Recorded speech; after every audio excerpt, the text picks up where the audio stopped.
जिस व्यक्ति के भीतर विद्या है, जो स्वयं को जानता है, स्वयं को समझता है, ना तो राग होगा ना द्वेष होगा, क्योंकि उसकी पहचान बाहरी गुब्बारों से नहीं, उसकी पहचान भीतर से। तुम खुद सोचो, अगर एक आदमी चलता हुआ जा रहा है और वो जानता है कि वो गरीब है और अपनी गरीबी छुपाने के लिए उसने सब फर्जी ब्रांड पहनी हुई है ऊपर से नीचे तक, नकली मेड इन चाइना आईफोन लेकर चल रहा है,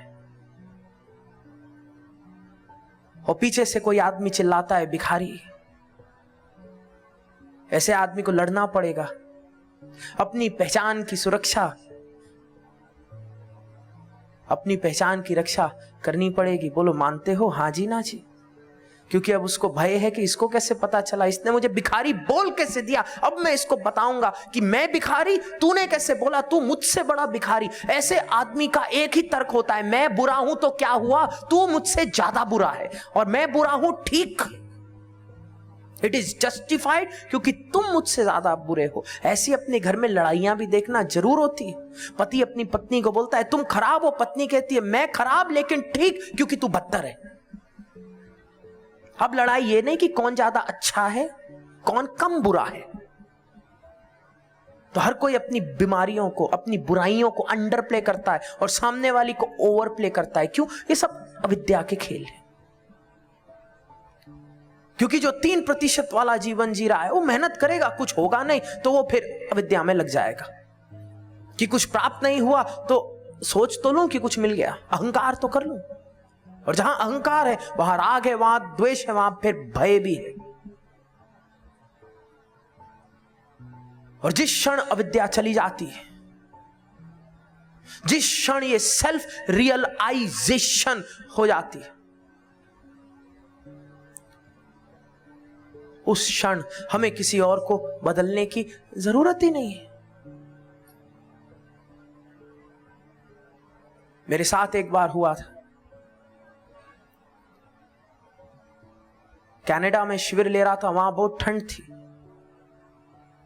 और जब शिविर लेने जाता था तो सामने एक बर्फ का ढेर था। मैंने कभी बर्फ देखी नहीं, राजस्थान में पला बड़ा हूं और राजस्थान तो आधा रण है, और जब पहली बार बर्फ देखी मैं मचल गया, जैसे गाय पानी में इधर से उधर होती है, मैं भी कूद के अंदर बर्फ का मजा उठा रहा हूं। और फिर आदत बन गई, रोज बर्फ का ढेर दिखता, रोज बर्फ में कूद पड़ता, फिर शिविर लेने जाता खुशी खुशी, बर्फ कितनी अच्छी है।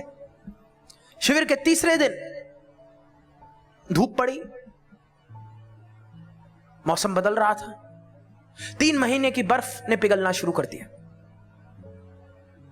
और जब 3 महीने की बर्फ पिघली, तीसरे दिन मैंने क्या पाया कि वो जो स्थान था जहां पे इतनी सारी बर्फ थी, दरअसल वो स्थान था जहां पे लोग अपने कुत्ते घुमाने लेकर के जाते। मेरी हालत खराब। और जैसे जैसे बर्फ पिघली और सब कुछ बाहर आया, और जैसे जैसे बाहर आया बास आनी शुरू हो गई, खराब, सब खराब हो गया। और मैंने प्रार्थना की, है भगवान तू फिर बर्फ कर दे।